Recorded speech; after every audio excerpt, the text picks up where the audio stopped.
Enfermedad de Chagas. Esta enfermedad fue descubierta en 1909 por el doctor Carlos Chagas. Es una enfermedad muy arraigada en América Latina, es una enfermedad que tiene un alto componente socioeconómico.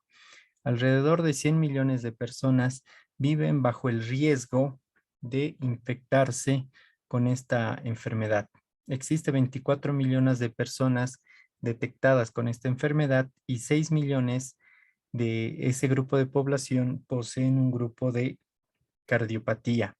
La inmensa mayoría de estas personas procede de áreas rurales pobres donde las vinchucas, que son el vector principal de esta enfermedad, tienen su albergue en los domicilios de las personas, en los ranchos, en los lugares aledaños a los ambientes donde viven las personas. También es un punto importante ver que esta enfermedad se ha producido por el contacto del hombre con la naturaleza. Al invadir los espacios destinados para la naturaleza, el hombre ha generado una interacción entre los animales y el humano, generando este tipo de infecciones que antes tenían un ciclo zoonótico.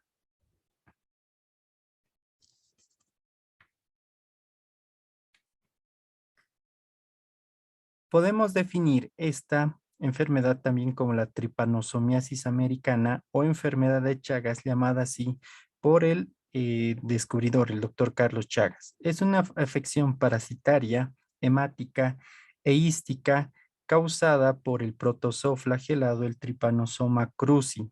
Este protozoo es hematófilo, se anida en los tejidos, especialmente en el miocardio y en el sistema nervioso, produciendo alrededor de un 25% de afectaciones y lesiones cardíacas irreversibles después de un periodo evolutivo. También tiene una importante denominación, la de Chagas-Massa, ya que, como vamos a ver más adelante, el médico argentino realizó grandes investigaciones para esta enfermedad.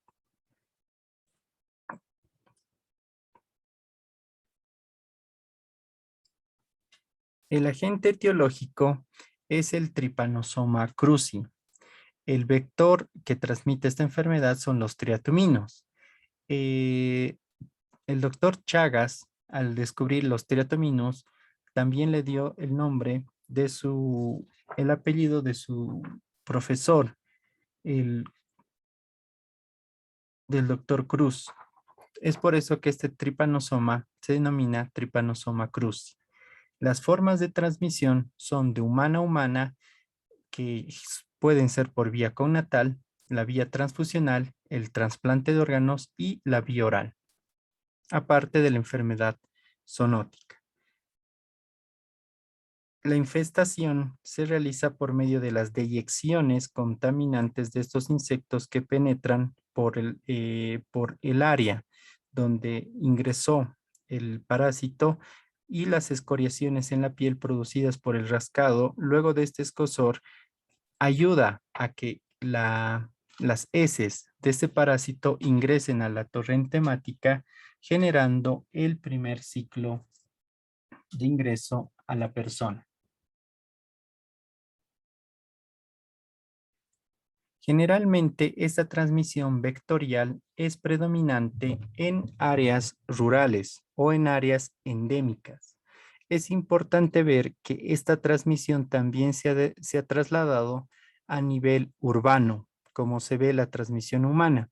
Es muy importante que una persona que ha tenido esta enfermedad de Chagas eh, y migra, la migración también es otro punto importante, migra a otro lugar, lleva consigo la enfermedad. Y si esta persona es una paciente femenina, se embaraza, tiene alta posibilidad de transmitir esta enfermedad a su descendiente.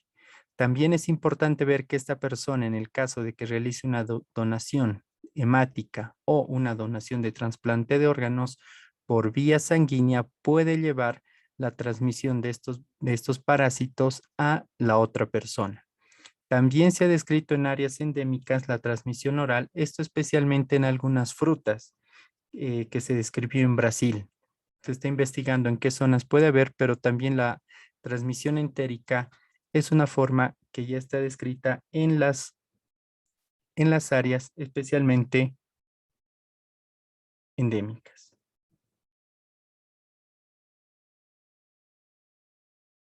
En relación a la historia, podemos tener 4 periodos. El primer periodo, que comprende de 1909 a 1917, donde el doctor Carlos Chagas, en el estado de Minas Gerais, realiza un seguimiento a los trabajadores que estaban en la construcción del ferrocarril de Belo Horizonte, donde describió el tripanosoma. Es el punto importante donde el doctor Chagas descubrió primeramente al vector y al parásito. Esto fue una parte muy importante para la historia de la enfermedad de Chagas, ya que él comenzó por una forma diferente. Recordemos que la mayor parte de las enfermedades primero se analiza o primero se sabe que existe esa enfermedad y luego se busca la causa. En cambio, el doctor Chagas descubrió los parásitos y descubrió al vector y tuvo que realizar una investigación para ver qué producía la afectación en el humano. Es por eso que durante todo este periodo, el doctor Carlos Chagas realizó grandes descripciones sobre esta enfermedad y tenía en sus escritos que producía una afectación tanto a nivel cardíaco como a nivel intestinal. Pero vamos entrando al segundo periodo. Como estas descripciones fueron a partir del vector y la enfermedad, que era una enfermedad aparentemente nueva, entonces en el segundo periodo hubo mucha duda. Incluso hasta 1927 se dudaba que esos parásitos podrían generar una patogenia en los humanos.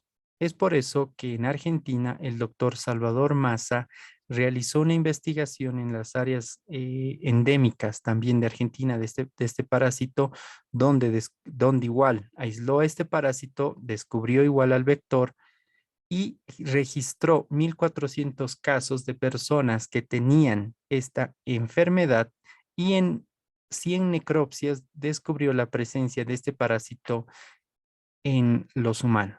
Es por eso que en este segundo periodo la enfermedad de Chagas cobra una nueva relevancia y es por eso que también el doctor Massa es importante en esa historia y en algunos libros le ponen el nombre de la enfermedad de Chagas Massa. Entonces, en la tercera etapa de 1940 a 1970, ya existe la confirmación y ampliación del conocimiento de la miocardiopatía chagásica, de las afectaciones electrocardiográficas, de las afectaciones anatomopatológicas, y en este periodo se descubre que también esta enfermedad, aparte de la transmisión vectorial, se puede realizar por transmisión directa, es decir, de la madre al niño, la transmisión congénita. También en esta tercera etapa van desarrollándose los métodos de diagnóstico serológico electrocardiográfico. Y en la última etapa, que es desde 1970 a la actualidad, donde la enfermedad de Chagas sigue teniendo muchas investigaciones y aún incluso en la parte del tratamiento todavía se tiene muchas dudas. Se está tratando de esclarecer mucho mejor su patogenia, especialmente en la miocardiopatía chagásica crónica, donde existe algunos factores que pueden predisponer a esta enfermedad. Como se ve en esta tabla, es también denominada tripazomiasis americana por la alta prevalencia en Sudamérica. Provoca entre 12.000 a 14.000 fallecimientos al año en todas las Américas. Se calcula una incidencia anual de 56.000 casos nuevos por año y 8.000 en recién nacidos. Es endémica en 21 países de América, afecta a 6 a 7 millones de personas en el mundo, la transmisión vertical es alrededor del 1%, en donación de sangre en 20% y también en órganos y por ingesta de alimentos contaminados. En relación a la donación de sangre, existe una campaña, por lo menos a nivel nacional, para evaluar la presencia del tripanosoma en todos los donantes de sangre. Es por eso que cuando se hacen las campañas de donaciones seguras, aparte de del VIH y la hepatitis, la enfermedad de Chagas en nuestro medio se realiza a todos los pacientes que realizan donación. Con esto se está tratando de disminuir la transmisión mediante la sangre. Y en relación a la transmisión vertical, a toda paciente de área endémica o que cuente una serología positiva para Chagas y que se encuentra en el embarazo, se planea cuando el bebé nazca, se planea una prueba para detectar la transmisión vertical.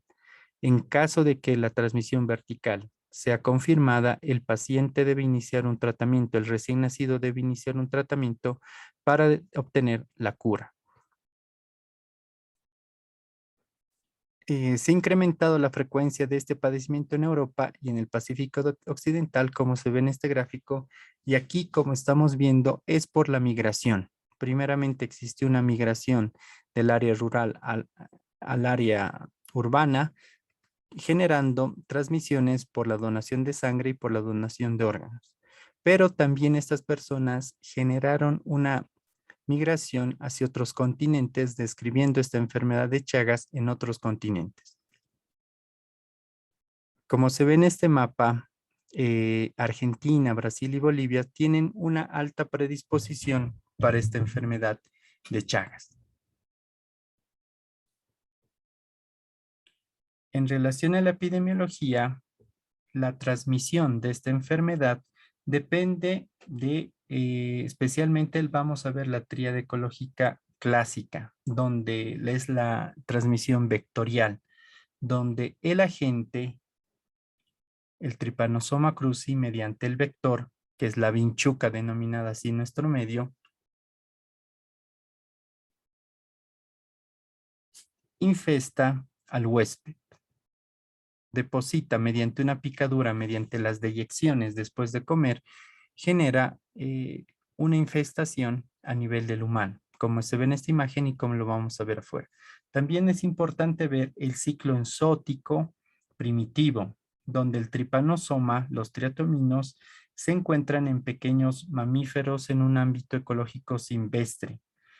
En este caso, como el hombre ingresó a las áreas que estaban destinadas para estos, en este ambiente, generó que el humano participe de este ciclo, interrumpa o genere un nuevo ciclo, que es la tríada que conocemos. Pero aparte, este parásito tiene un ciclo propio donde participan los animales.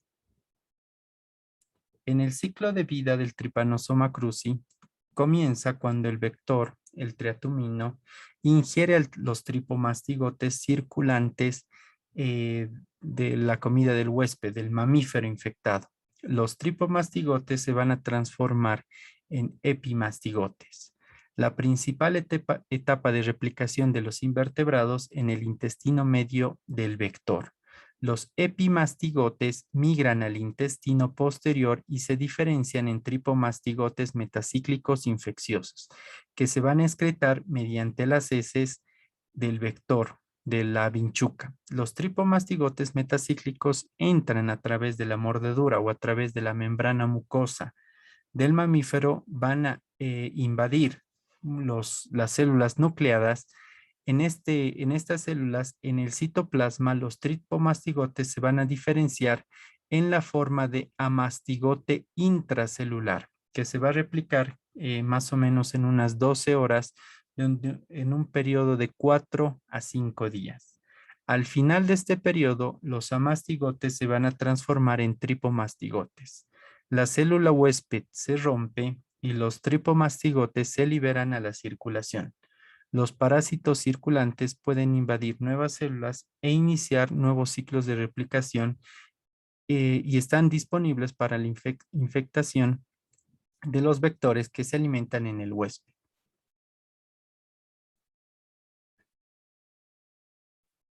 Eh, Como vamos a ver, en relación a la etiopatogenia, es importante destacar que la enfermedad de Chagas puede generar una alteración en varios órganos. Durante este tema vamos a hacer un mayor énfasis en las afectaciones a nivel cardiovascular. Es importante ver que esta etiopatogenia puede cambiar de acuerdo a la persistencia del parásito, a las cepas parasitarias, a la actividad inmunológica del huésped, a los factores intrínsecos del huésped, a los fenómenos de destrucción tisular. Si bien se ha avanzado en el conocimiento de los mecanismos intervenientes en la patogenia de esta enfermedad, todavía no se sabe con ciencia cierta sobre el porcentaje que van a evolucionar una cardiopatía chagásica. Generalmente se ha descrito que un 25% progresan una enfermedad cardíaca y 75% generan otro tipo de lesiones o no generan ninguna lesión evidente.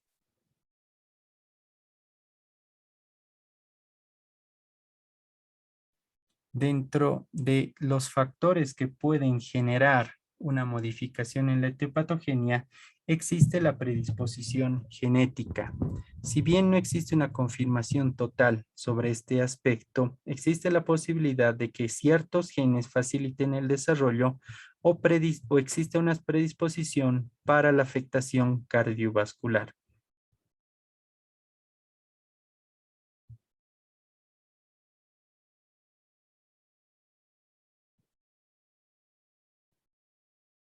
También es importante en algunas descripciones que realizó el doctor Chagas sobre que en los aborígenes latinoamericanos que no tenían ninguna, ninguna mezcla con personas blancas, tuvo un carácter más benigno la infección. Es por eso que también puede existir un factor genético protectivo en los aborígenes americanos.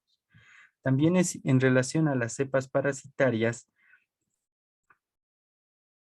Existe algunas cepas que tienen una mayor patogenicidad con mayor compromiso tisular y también se ha visto que en algunas zonas territoriales la prevalencia de cardiopatía chagásica es mucho mayor que en otras zonas. En relación al factor inmunológico, la evolución hacia una cardiopatía chagásica crónica puede estar determinado por un déficit en la respuesta inmune, debido a una carencia alimentaria crónica, ya que, como habíamos comentado al principio, esta enfermedad es más prevalente en áreas rurales de baja condición económica. Y la desnutrición genera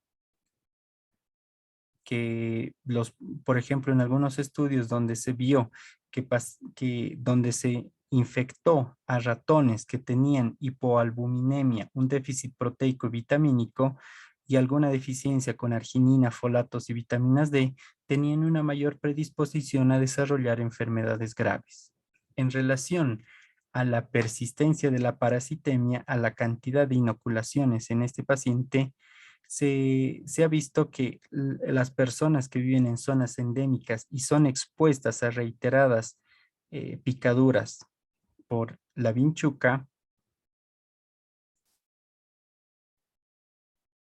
tienen una evaluación peor que las personas que han tenido una inoculación aislada. También es importante ver algunos factores agregados, como el alcoholismo, las enfermedades intercurrentes, la diabetes, la inmunodeficiencia humana, el esfuerzo físico, pueden tener un factor negativo en las personas que tienen esta enfermedad. En relación a las lesiones por el Trypanosoma cruzi, vamos a ver que las lesiones no son producidas directamente o solo por el parásito. las lesiones pueden tener o ser inducidas por la respuesta autoinmune, por la lesión microvascular o por la lesión del sistema nervioso autónomo. En relación a la lesión inducida por la respuesta autoinmune, este mecanismo evidencia que existe un mimetismo molecular entre el parásito y los antígenos del huésped. También aparecen autoanticuerpos que reconocen a los epítopes cardíacos durante la fase crónica de esta infección. También es importante ver que la inmunización de animales con la totalidad del parásito, con fragmentos del mismo o antígenos bioquímicamente definidos, provocan miocarditis y alteraciones electrocardiográficas. En este punto, en relación a la inmunidad, los linfocitos B infiltrados inflamatorios a nivel del corazón también generan anticuerpos contra los antígenos. Estas lesiones también se pueden evidenciar en los linfocitos T. También en algunos estudios se vio que realizando una transferencia de linfocitos de un paciente infectado a animales que no tenían esta enfermedad, se pudo ver que pueden tener afectación cardíaca únicamente solo por la respuesta autoinmune del huésped.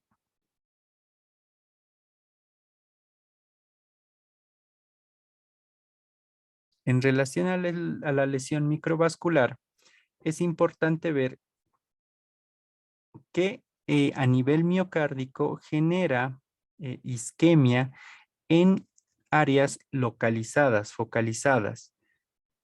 Esto se vio en algunas autopsias donde se ven, donde el paciente fue descrito con irregularidades en las contracciones y también se vio que a nivel de las arterias intramiocárdicas existe una miocitolisis. También es importante ver que existe una disminución en la capilarización a nivel del miocardio con una desorganización en la red capilar. También se evidenció pequeñas áreas de agregados plaquetarios y trombos oclusivos a nivel microvascular. También existe áreas de vasoconstricción focal, microneurismas, dilatación y proliferación de los microvasos, con áreas de inflamación. También en algunos casos se vio y se evidenció lesiones o nidos de estos parásitos a nivel intramiocárdico. También es descrita y ampliamente conocida la prevalencia de los aneurismas apicales en la enfermedad de Chagas, donde se evidencia mayor cantidad de estos parásitos en esta región.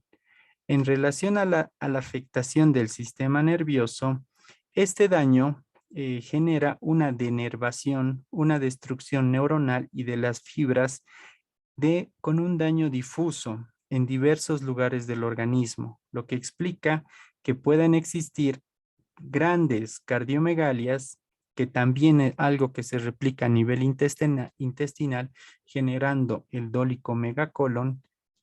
También es importante ver que puede haber una infiltración a nivel de los ganglios autonómicos y de las fibras nerviosas cardíacas. También se vio que en relación a la lesión del sistema nervioso autónomo, también pueden tener alguna participación la formación de autoanticuerpos contra los receptores beta adrenérgicos y muscarínicos colinérgicos situados a nivel del corazón, que pueden generar un bloqueo en los neurotransceptores, una denervación simpática y parasimpática.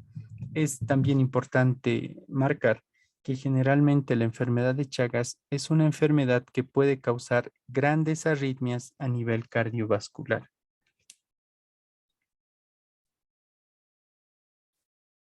En relación al cuadro clínico, la enfermedad de Chagas generalmente comienza en la infancia, que es el periodo agudo, esto en la transmisión vectorial. Eh, en este cuadro, el paciente va a presentar un síndrome febril que puede tener 1 a 2 semanas de duración, como la picadura de la vinchuca es fina, en algunos casos no se puede encontrar la entrada aparente. En algunos casos,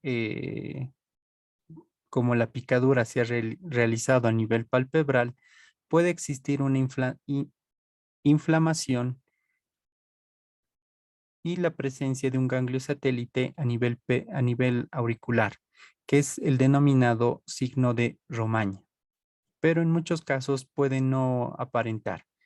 Luego, después de este periodo febril, el cuadro clínico remite. Es importante ver que después de la primoinfección puede existir hasta 30 años de forma sin enfermedad evidenciable. El paciente puede tener esta enfermedad y durante varios años no demostrar ninguna enfermedad. Entonces, después de este periodo agudo pasa a la fase crónica. En la fase crónica existe dos periodos, el periodo crónico indeterminado y el periodo crónico determinado.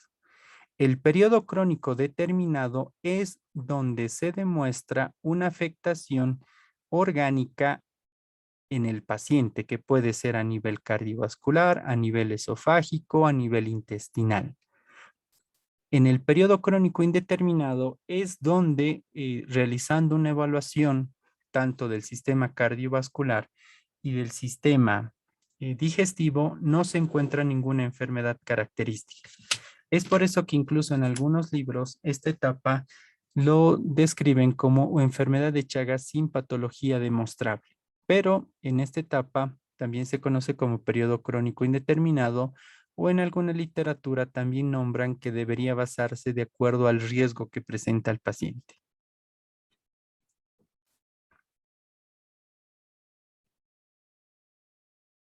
En relación a los factores que demostraron mayor probabilidad de una evolución hacia una miocardiopatía, son el tiempo de permanencia en el área endémica, el contagio por vía vectorial, signos y síntomas de disfunción ventricular izquierda, trabajo forzoso.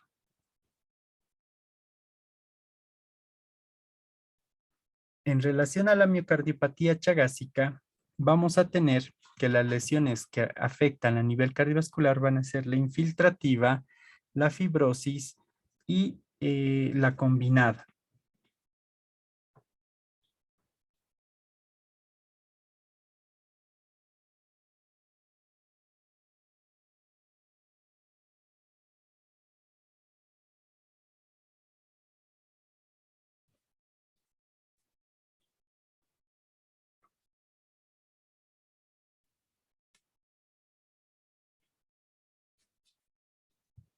En relación a la cardiopatía chagásica, en la lesión infiltrativa se evidencia invasión linfoplasmocítica de los intersticios miocelulares vasculares y una desorganización conjuntiva. En la afectación fibrosa se observa una atrofia miocítica intensa con un gran reemplazo fibroso y colágeno y muy escasa infiltración, generalmente con un engrosamiento parietal. Y también existe la tercera forma, que es la mixta, con una combinación de la afectación infiltrativa y la afectación fibrosa.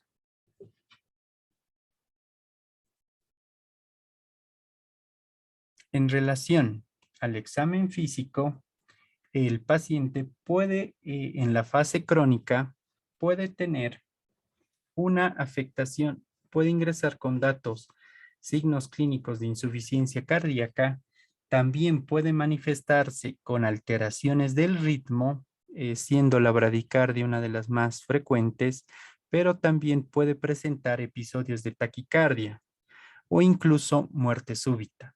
También es frecuente que los pacientes describan periodos de palpitaciones con latidos irregulares. A nivel de la auscultación cardíaca, el segundo ruido puede estar desdoblado o en el caso de una insuficiencia cardíaca, el tercer ruido.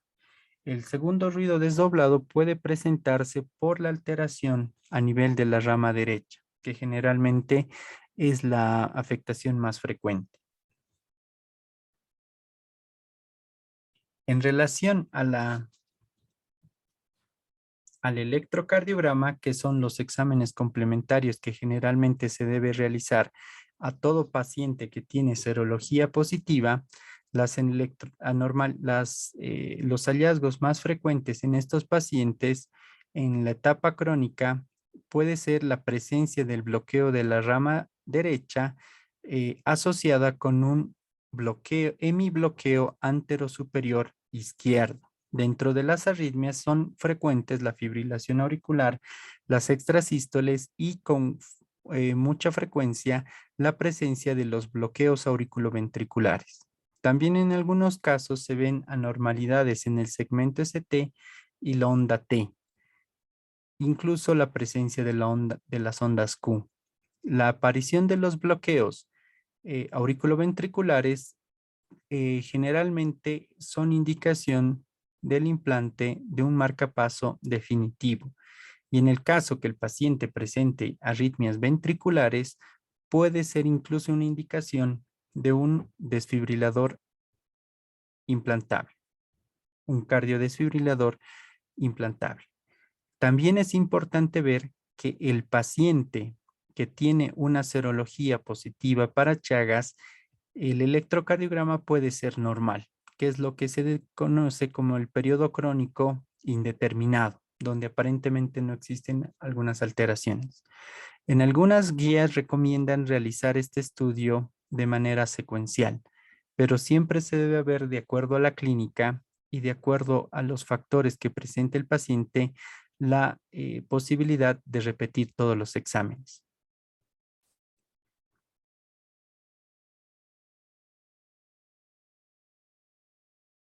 En algunos casos, en pacientes con enfermedad de Chagas, con serología positiva y un electrocardiograma normal, en algunos estudios han intentado inducir arritmias mediante la administración de la agmalina, evidenciando algunas alteraciones en el sistema de conducción como arritmias ventriculares o algunos bloqueos. Las arritmias ventriculares, las más frecuentes que se describen son las extrasístoles ventriculares, generalmente son múltiples, de múltiples morfologías, episodios de taquicardia ventricular. Las arritmias ventriculares también se pueden desencadenar durante y después el ejercicio en la mayoría de estos pacientes. Es por eso que la realización de pruebas de esfuerzo también pueden tener un rol importante en este tipo de pacientes. En relación a la taquicardia ventricular, puede necesitar incluso un estudio electrofisiológico para tratar de ver un tratamiento mediante ablación o ver la severidad de este.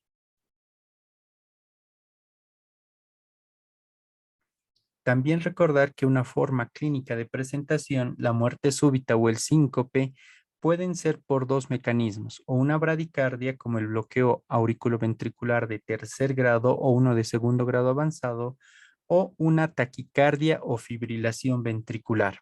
Generalmente en muchos de estos pacientes la causa no se revierte. Entonces, es importante hacer una estratificación adecuada para disminuir la prevalencia de muerte súbita en este tipo de pacientes.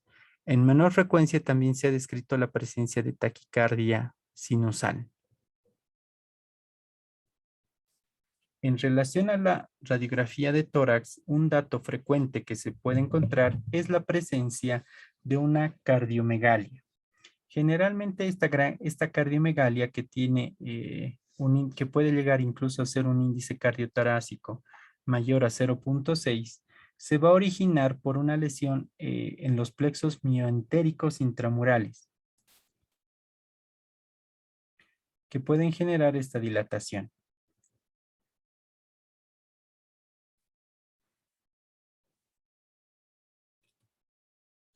En relación a la ecocardiografía, los pacientes con la enfermedad de Chagas en la fase avanzada pueden presentar una miocardiopatía dilatada, pueden presentar un incremento en los volúmenes telesistólicos y telediastólicos, pueden tener una disminución en la fracción de eyección del ventrículo izquierdo y una disminución en la fracción de acortamiento menor al 30%. Puede existir un crecimiento de la aurícula izquierda y del ventrículo derecho. La función diastólica del ventrículo izquierdo puede estar alterado. También en algunos pacientes se puede ver algunas alteraciones relacionadas con la contracción, que pueden tener una contracción segmentaria o general. Esta hipocinesia en la pared posterior del ventrículo izquierdo también se puede presentar y movimientos anormales en el septo. Y también a nivel apical, como se ve acá, la presencia de un aneurisma, que si bien no es la única causa, el Chagas es en países endémicos sí es muy sugerente de esta enfermedad, ya que en el infarto de miocardio también se puede presentar este aneurisma. Pero en países endémicos también se puede pensar en el Chagas. En relación a otros exámenes a nivel cardiovascular que se pueden pedir es la presencia de Holter para evaluar la carga rítmica en el paciente, la ergometría para ver el comportamiento de estas arritmias durante el ejercicio, el estudio radisótopo nuclear que también nos puede evidenciar esas pequeñas áreas de necrosis e infiltración a nivel miocárdico.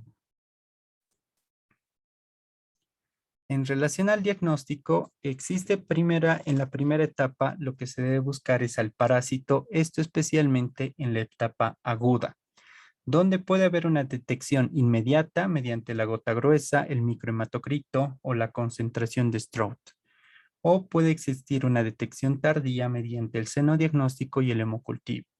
Generalmente la detección inmediata se puede realizar de manera más frecuente, la detección tardía ya no se realiza y en los pacientes que superaron la fase aguda, generalmente ya está basada el diagnóstico en la detección de anticuerpos y en la detección de afectación a nivel gastrointestinal y esofágico y a nivel cardiovascular. En relación al tratamiento, el tratamiento antiparasitario sí demostró una alta efectividad en la etapa aguda y en el Chagas congénito. Su efectividad en el periodo crónico, tanto en la fase indeterminada como en la fase determinada, mediante el estudio Benefit se vio que no existe una disminución en la parasitemia, pero no existe un cambio en relación a la evolución de la enfermedad. Es por eso que el tratamiento antiparasitario está destinado en la etapa aguda. En la etapa crónica no se ha visto un beneficio claro.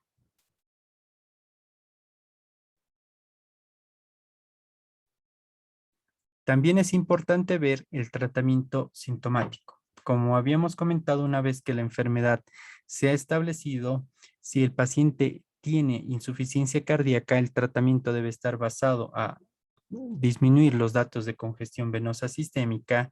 Si el paciente presenta una forma arrítmica, se debe evaluar o el implante de un marcapaso o un cardiodesfibrilador o el uso de antiarrítmicos.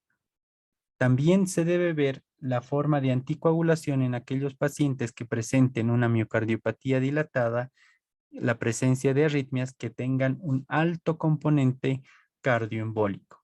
Y en relación a las complicaciones, es importante tratar de disminuir la muerte súbita, las complicaciones tromboembólicas, el retardo en la aparición de la insuficiencia cardíaca mediante un seguimiento continuo.